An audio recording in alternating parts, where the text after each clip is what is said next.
جی ناظرین اکرام، آج لطیف خوسا صاحب نے سب کی ایسی کی تیسی کر دیا اور سب کو چپ کروا دیا ہے۔ ایک صحافی نے پوچھا لطیف صاحب کہ سنا جا رہا ہے کہ خان کو اب سائفر کیس میں گرفتار کر لیا جائے گا، تو اس پر لطیف خوسا بھڑک اٹھے اور ان کو صاف صاف بتا دیا کہ سائفر کا کوئی معاملہ ہے نہیں، میرے مطابق سائفر والی بات ایک دم بکواس ہے۔ امریکہ کے سائفر میں جو باتیں لکھی ہوئی تھی وہ ایک دم بکواس ہے۔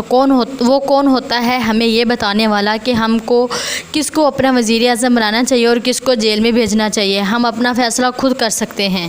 اس نے ہماری عزت کو بھرے بازار میں اچھال دیا ہے، ہماری عزت کو ٹھوس پہنچائی ہے۔ کہتے ہیں کہ اگر تم لوگ اپنا وزیر اعظم تبدیل کر دو تو ہم آپ لوگوں کو معاف کر دیں گے۔ بندہ ان سے پوچھے یہ ہوتے کون ہیں ہمیں معاف کرنے والے؟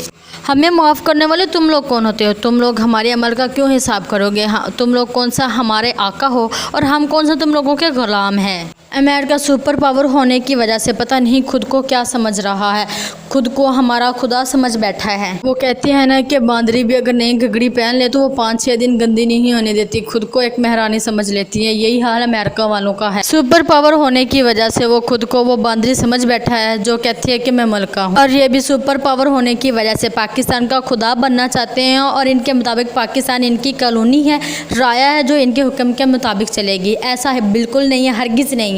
جب تک ہم زندہ ہیں ہم بالکل ایسا نہیں ہونے دیں۔ 25 کروڑ پاکستانی عوام اندھی ہے یا بہری ہے جو ان کو سمجھ نہیں آتی، یا تو وہ عقل سے خالی ہے جو اپنا فیصلہ نہیں کر سکتے۔ لوگوں نے تو ہماری عزت کا جنازہ ہی نکال دیا ہے۔ صحافی نے مزید سوال کیا کہ لطیف خوسا صاحب کے کہتے ہیں کہ سائفر چوری ہو گیا ہے، تو لطیف صاحب نے جواب دیا میں کہتا ہوں سائفر چوری نہیں ہوا، یہ اسپیشل کوڈز میں لکھا ہوتا ہے جس کو بعد میں مختلف پروسیجرز کرنے کے بعد ہمارے تک پہنچایا جاتا ہے۔ ویسے بھی یہ سائفر مختلف عدالتوں میں ڈسکس ہو چکا ہے، تو یہ چوری یا پھر یہ خفیہ بات کیسے رہے گی؟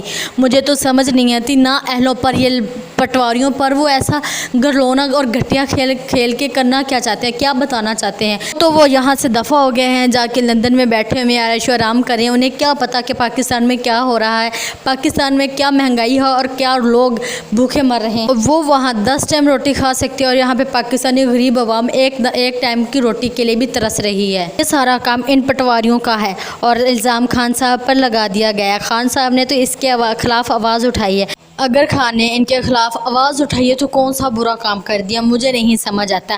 یہ خان نے سارا کچھ پاکستان کی محبت عزت بچانے کے لیے کیا ہے۔ پٹواریوں کو شرم آنی چاہیے جو تو خود لندن جا کے بیٹھے ہوئے اور پاکستان کو امریکہ کا غلام بنانا چاہتے ہیں، لیکن امید ہے کہ جب تک خان ہے ہمیں کچھ نہیں ہو سکتا۔ یہ باقی ساری باتیں آپ خود لطیف خوسا کے منہ سے سنیں تو آپ کو یقین آ جائے گا کہ کیسے لطیف خوسا سب کی ایسی کی تیسی کر رہے ہیں۔ ایسی کی تیسی تو کر ہی رہے ہیں، لیکن بالکل 100% ریالٹی اور سچی باتیں کر رہے ہیں جو مجھے تو بہت ہی پسند آئی ہیں۔ دھمکیاں دے رہا ہے بجائے اس کے کہ ہم الٹا ان پر چڑھائی کریں، ہم اپنے وزیر اعظم کو پکڑ کے اندر کر رہے ہیں۔ شرم آنی چاہیے۔ اس لیے خوش رہتا ہوں کہ میں نے اپنا فرض کما حقہ ادا کیا، دیانتداری سے ادا کیا، اور آپ سب نے دیکھا کہ میں نے کتنا جو ہے سنجیدگی سے اپنے مقدمے کو پیش کیا۔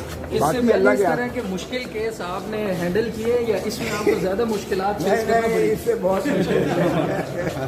یہ تو حلوہ کیس تھا، یہ سب سے آسان کیس تھا۔ میں آپ کو دیکھ کے روزانہ کوئی نہ کوئی دیکھیں، یہ تو کیس ہی دھکے سے سزا کی گئی ہے نا، جس کیس میں نہ استغاثہ جو ہے قانون کے مطابق ہو، جس کیس میں نہ عدالت سماعت کا حق رکھتی ہو، اور جس کیس میں نہ آپ کا جو ہے میعاد کے اندر استغاثہ کیا گیا ہو، اس کیس میں تو پھر کیا آپ کہیں گے کہ مشکل کیس ہے؟ وہ بالکل مشکل کیس ہے۔